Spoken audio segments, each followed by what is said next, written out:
हिंदुस्तान में सबसे पिछड़ा है बिहार, और बिहार में सबसे पिछड़ा है किशनगंज, और किशनगंज में सबसे ज्यादा पिछड़े हैं हम लोग। हमारा विधानसभा जो ठाकुरगंज है, यहाँ लीडरशिप की बहुत कमी है। परवाह है हमें हमारे ठाकुरगंज का, इस पे हम लोग 2 साल से काम कर रहे हैं। लोगों के बीच में लोगों को जगा रहा हूँ। धर्म से ऊपर उठ के एक चीज आती है इंसानियत। हम लोग इंसानियत पे काम करते हैं। लोगों के बीच में लोगों को जाके हम जगा रहे हैं। बीइंग अ डॉक्टर, मैं चाहता तो यूएस, कनाडा, मिडिल ईस्ट कहीं भी जाके मैं बड़े हॉस्पिटल में मतलब आराम से। मेन मकसद हमारा ये है कि हमको इलाके को बदलना है, कि मुझे एक जिंदगी मिली है, उस एक जिंदगी में मुझे क्या करना है कि इस एरिया को सुधारना है। हम लोग पीछे इसलिए हैं क्योंकि हमारे बीच से लीडर उठ के नहीं जाता है। क्यों नहीं लड़ेंगे? अगर कोई बेहतर कैंडिडेट नहीं दिखेगा तो खुद लड़ेंगे। आप जाति धर्म की राजनीति से ऊपर उठ के आप इंसान के लिए काम कीजिए। वहां से छीन के लाएंगे वो सारी चीजें जो हमारे इलाके के लोगों को चाहिए, जो जरूरत है। हम डॉक्टर बने हैं, मेरा 5 साल का फीस था 14,876 रुपए। मैं चाहता हूं कि इस बार ठाकुरगंज ऐसा हो कि कैंडिडेट के बलबूते पे इलेक्शन लड़ा जाए, ना कि सिंबल पे। नमस्कार, मैं हूं राधेश्याम कुशवाहा। प्रभात खबर इलेक्शन एक्सप्रेस की टीम आज किशनगंज जिले के ठाकुरगंज विधानसभा में है, और ठाकुरगंज विधानसभा के जब चौक चौराहे पे चर्चा कर रही थी इलेक्शन एक्सप्रेस की टीम, तो एक स्लोगन दिखा, और वो स्लोगन है, परवाह है हमें हमारे ठाकुरगंज की। मैंने सोचा कि इस बात पे चर्चा की जाए, और ये क्या है और इसकी मुहिम का राज क्या है। तो हमारे साथ मौजूद हैं आसिफ सईद जी। जब मैंने इनके पास पहुंचा तो पता चला कि एमबीबीएस किए हैं, उसके बाद एमडी किए हैं, और ये प्रोफेसर भी हैं। तो इतने बड़े पद पे जाने के बाद, डॉक्टर बनने के बाद फिर ये लगातार समाज सेवा में जुट गए हैं। तो इस मुहिम का राज क्या है, ये इन्हीं से जानेंगे। इससे पहले प्रभात खबर में स्वागत है सर। थैंक यू आप लोग का, बहुत बहुत। आप लोग इतनी दूर से चल के ठाकुरगंज आए, और बहुत अच्छा एक आप लोग लेके चल रहे हैं कि हर एरिया का एक तरह से अवेयरनेस है कि वोट दीजिए। तो हम जब चौक चौराहे पे चर्चा करने निकले थे तो हमको हर जगह दिखा और सुनने को मिला, जो कि जनता से ही मिला, कि परवाह है हमें हमारे ठाकुरगंज की। ये क्या मुहिम है सर? ये मुहिम ऐसा है कि इसमें शिक्षा, स्वास्थ्य और रोजगार है। और बाद में जब हम लोग लोगों के बीच घूमे, लोगों से बात की, तो उसमें एक चीज ये आया कि एंटी करप्शन ज्यादा है, करप्शन के मामले बहुत ज्यादा हैं। तो हम लोग शिक्षा, स्वास्थ्य, रोजगार और एंटी करप्शन पे काम कर रहे हैं। और आज अच्छी बात है कि आज हमारा 100वां दिन है, और हम प्रभात खबर वालों के साथ बैठे हैं, प्रभात खबर की टीम के साथ बैठे हैं, जो हम पढ़ा करते हैं और देखा करते हैं। तो पिछले 100 दिन में हम लोगों ने मोर देन 500 इश्यूज को कवर किया है। चाहे वो हैंडीकैप का सर्टिफिकेट हो, चाहे वो शिक्षा से रिलेटेड बाकी मुद्दे हों, स्वास्थ्य से रिलेटेड हमारा एक अस्पताल है जिसमें आयुष्मान भारत की सारी सुविधाएं भी हम लोग देते हैं। तो इन सारी चीजों को लेके हम जगह जगह गांव मोहल्ला हर जगह जा रहे हैं, और वहां बता रहे हैं कि शिक्षा कितना इंपॉर्टेंट है। मेरा प्राइमरी फोकस है कि ये एरिया देखिए, हिंदुस्तान में सबसे पिछड़ा है बिहार, और बिहार में सबसे पिछड़ा है किशनगंज, और किशनगंज में सबसे ज्यादा पिछड़े हैं हम लोग। और उसमें जब आप निकलिएगा तो हमारा लिटरेसी रेट है लेस देन 30%, और हमारा फेलियर क्या, उसको क्या कहेंगे कि जो 10th के बाद पढ़ते ही नहीं है, ड्रॉप आउट रेट बहुत ज्यादा है। तो यहाँ एक तो ये है कि गाइडेंस की कमी है। दूसरा, मुझे ये दिखा कि ये मुहिम चलाने का मेन मकसद था कि जो हमारा ये सीमांचल है, जो हमारा विधानसभा जो ठाकुरगंज है, यहाँ लीडरशिप की बहुत कमी है। मैंने जितने भी देखे, मेरी नजर से, हो सकता है आपकी नजर और हो, की नजर कुछ और हो, यहाँ बाकी सब मुझे मीडिएटर लगे कि जो थाना और किसी इंसान के बीच में मीडिएटर का काम कर रहे हैं, ब्लॉक और किसी परिवार के बीच में कर रहे हैं, अंचल, रजिस्ट्री ऑफिस। ज्यादातर लोग इधर के हम लोग थोड़े कम पढ़े लिखे लोग हैं, तो हम लोग को लगता है नेतागिरी यही है। तो हम चाहते हैं कि इस मुहिम के थ्रू लोगों को ये बताएं कि लीडर जो होता है वो जनता की सेवा करता है, ना कि मीडिएटर का काम करता है। आप ये जो स्लोगन है ये काफी बड़ी सोचने वाली है। मतलब परवाह है हमें हमारे ठाकुरगंज की, तो मतलब परवाह बच्चों की है या विकास की परवाह है? मैंने तो बोला 3 चीजों पे काम कर रहा है, चौथा 4 चीजों की परवाह है ना। बेसिकली परवाह है हमें हमारे ठाकुरगंज का, इस पे हम लोग 2 साल से काम कर रहे हैं। मेरी एक टीम हर गांव पंचायत सारी चीज लेके आए, तो हमें 3 मुद्दे अहम मिले।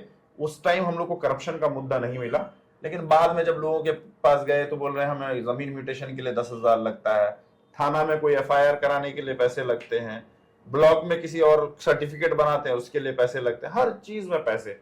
तो मैं लोगों के बीच में लोगों को जगा रहा हूँ। ये मुहिम जो है एक्चुअली में यहाँ के जो आवाम है, जो हमारे भाई बहन जिस धर्म से हो, हम लोग धर्म निरपेक्ष, और ये मुहिम जो है ना, ये धर्म से ऊपर उठ के एक चीज आती है इंसानियत। हम लोग इंसानियत पे काम करते हैं।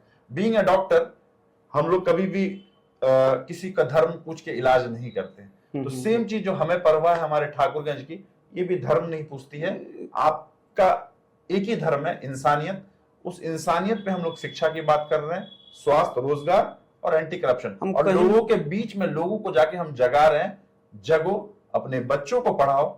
जैसे मैं एक पढ़ा, मैं भी तो गांव का लड़का हूं, गांव से पढ़ के मैं डिफरेंट जगह गया, नौकरी किया, तो वापस से मैंने सोचा कि इस मिट्टी को जो कर्ज है उसको चुकाया जाए। एक चीज, बिहार में हम हर जगह घूम रहे हैं, तो आज के युवा सीधे रोजगार की बात और पलायन की बात तो कर रहे हैं, लेकिन उनको सीधे तौर पे कि हमको पढ़ना है और नौकरी पाना है। लेकिन आप भी युवा हैं, पढ़ने के बाद आप डॉक्टर बने, नौकरी भी मिली, इसके बाद फिर समाज सेवा में वही, मतलब कहा जाए तो फिर नीचे स्तर पे, मतलब गांव में घुस करके और फिर सेवा कर रहे हैं। देखिए ऐसा है, बीइंग अ डॉक्टर मैं चाहता तो US, कनाडा, मिडिल ईस्ट कहीं भी जाके मैं बड़े हॉस्पिटल में मतलब आराम से। लेकिन आप ये देखिए कि नॉर्थ बंगाल मेडिकल कॉलेज में मैं असिस्टेंट प्रोफेसर रहते हुए कोविड के टाइम मैंने ये हॉस्पिटल खोला था जो नियाज मल्टी स्पेशलिटी हॉस्पिटल है। उस टाइम यहाँ पे ना ऑक्सीजन था, ना ही डॉक्टर थे, जो पढ़े लिखे डॉक्टर होते वो नहीं थे। तो हालात को देखा, मेरे घर में भी परेशानी हुई, तो हमारी बिल्डिंग थी, उसी में हमने वो हॉस्पिटल बनाया। तो मेन मकसद हमारा ये है कि हमको इलाके को बदलना है, मतलब उनको सिखाना है कि शिक्षा से आप क्या क्या कर सकते हैं। शिक्षा की ताकत जो है ना बहुत जबरदस्त होती है, कलम की ताकत तलवार और बंदूक की ताकत तो से बेहतर है। AC में लगातार बैठते होंगे, जो हर कोई पसंद करता है कि नहीं AC रूम हो, वहां बैठे और अच्छे शहर में रहें। लेकिन शहर से आपको हम देख रहे हैं कि गांव में घूम रहे हैं, वो कीचड़ में घूम रहे हैं, लोगों की झुग्गी झोपड़ी में जा रहे हैं, और वहां स्कूल में भी जा रहे हैं, जो कि बच्चों से बातचीत करते हुए आपके सोशल मीडिया पर मैंने देखा। तो फिर क्या, मतलब AC वाला नहीं पसंद है, गांव में जाना पसंद है, ये कैसे आप कर पा रहे हैं? नहीं देखिए, वो तो मैं तो यहीं पैदा हुआ हूँ ना, और मैं यहाँ रहा हूँ। तो मेरा मेन मुद्दा है कि आप देखिए, जो अगर मुझे एक बेहतर जिंदगी गुजारनी होती तो मैं वापस नहीं आता। मुझे ये है कि मुझे एक जिंदगी मिली है, उस एक जिंदगी में मुझे क्या करना है कि इस एरिया को सुधारना है। अब सुधारने का ठेका जैसे मैंने उठाया है, लेकिन मेरे साथ इस मुहिम के साथ चला था अकेले, लेकिन एक पूरी झुंड आ गई है जो अब मुझे हिम्मत और ताकत दे रही है कि सब लोग, हम लोग मिलके इलाके को बदलने की ताकत रख रहे हैं। और लोगों तक जा के लोगों को जिन बातों पे मैं बात कर रहा हूँ वो पॉइंट हिट करता है, और लोग अपने बच्चों को पढ़ाने पे मजबूर हो गए हैं। आप यकीन जानिए कि शिक्षा को लेके, हाँ, मतलब कुछ ऐसे काम हम लोगों ने किए कि जो एरिया में बहुत ज्यादा चर्चित है, और बहुत मतलब हमारे इस मुहिम को परवाह है हमें हमारे ठाकुरगंज की, इसको लोग अच्छी नजर से देख रहे हैं। अभी तक हम लोगों ने जितने काम किए किसी से कोई पैसे नहीं लिए। सब बिल्कुल हम जनता को ये दिखा रहे हैं कि आपका काम मुफ्त में हो सकता है, बस आपको सही जगह से काम कराना। आपका योजना तो बहुत बढ़िया है, और लगातार हमको लगता है कि जनता में भी इसकी चर्चा है जो आप कर रहे हैं। तो क्या हमें लगता है कि एक मतलब राजनीति में जाने के लिए, तो क्या राजनीति के से हटकर भी ये काम हो सकता है कि इसके लिए राजनीति जरूरी है? नहीं सर, मैं आपको ये बताना चाहूंगा कि ये मुहिम जो है जब तक मैं जिंदा हूं तब तक चलेगा। मेरे जाने के बाद भी मेरी टीम चलाएगी, मतलब एक पीढ़ी दर पीढ़ी चलेगा, लेकिन ईमानदारी से चलेगा। रही बात राजनीति की, हमें कोई अच्छा लीडर नहीं दिखा हमारे एरिया में, तब हमें ये मुहिम लाना पड़ा। अगर लीडर दिखता तो शायद हम लोग ये मुहिम नहीं चलाते।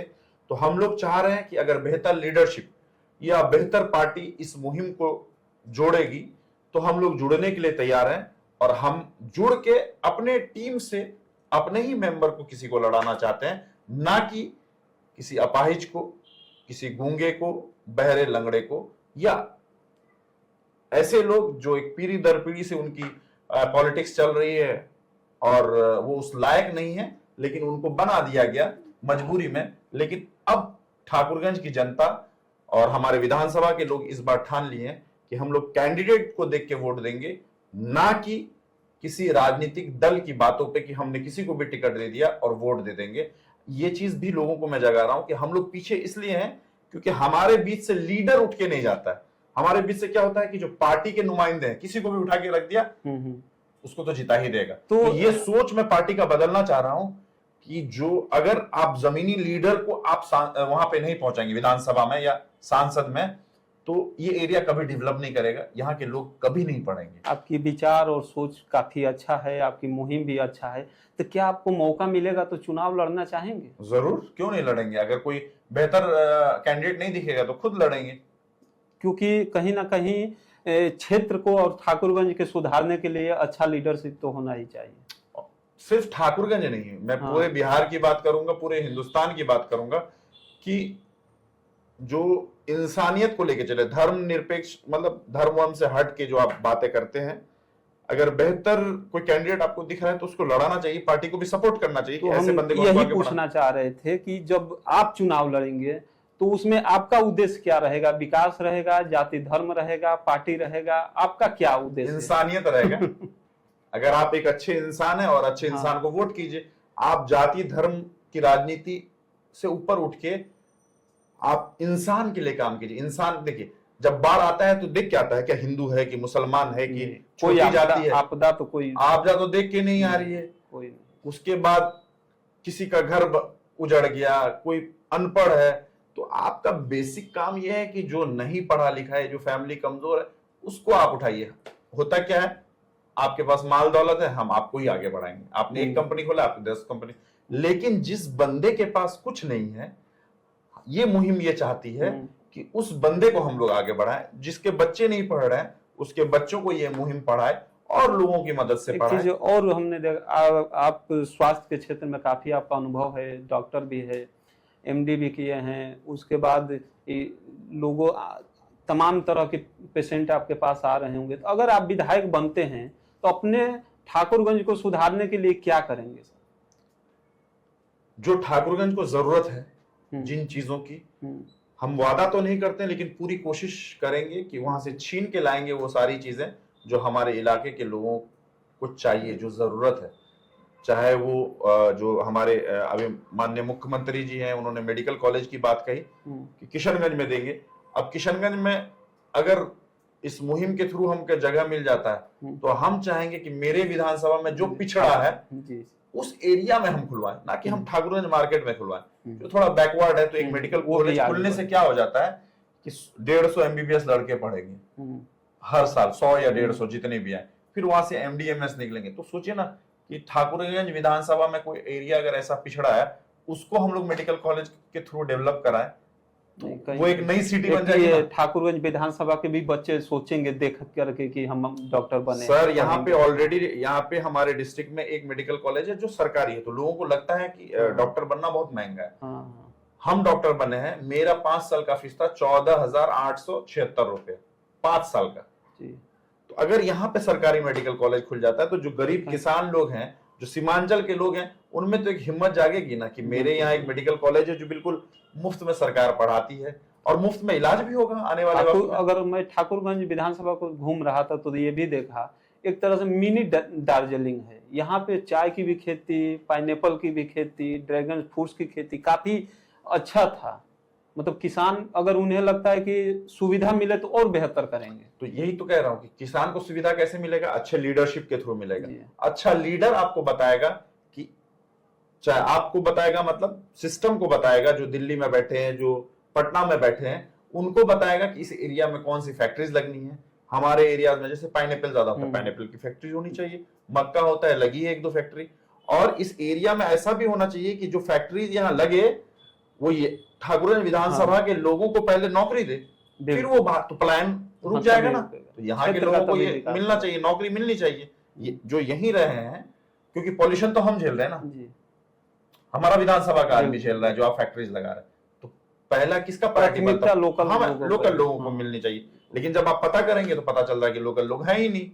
तो ऐसी हालत में मुहिम ये भी सोच रही है कि अगर हमारे लोगों को नहीं रखेगा तो ये मुहिम उन फैक्ट्रीज में ताला एक आखिरी सवाल रहेगा आपसे कि अगर चुनाव लड़ना चाहेंगे तो बिहार में तमाम पार्टी है, बीजेपी है, जदयू है, राजद है, अभी एक नई पार्टी प्रशांत किशोर की जनसुराज है, आप किस पार्टी से चुनाव लड़ना पसंद करेंगे?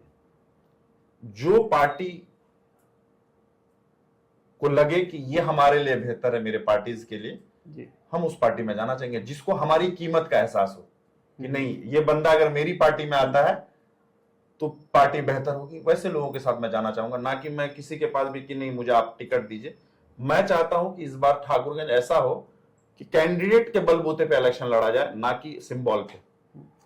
तो जैसा कि देखे डॉक्टर साहब हमारे साथ थे, इन्होंने तमाम तरह की अपने भौतिक सुख सुविधा को छोड़ करके आज जनता के बीच लगातार सेवा कर रहे हैं और अपनी चिंता छोड़ करके ठाकुरगंज विधानसभा की चिंता है कि इस ठाकुरगंज विधानसभा के किस तरह से बेहतर बनाया जाए कि वो पूरे बिहार में नंबर 1 हो और इसका नाम हो। इसी तरह से और भी हम किशनगंज में चलेंगे और खासकर ठाकुरगंज विधानसभा की स्टोरी करेंगे और बताएंगे कि किस तरह की इनकी मुहिम है और किस तरह से ये काम कर रहे हैं। फिर मिलेंगे अगले वीडियो में, तब तक के लिए दीजिए इजाजत। धन्यवाद।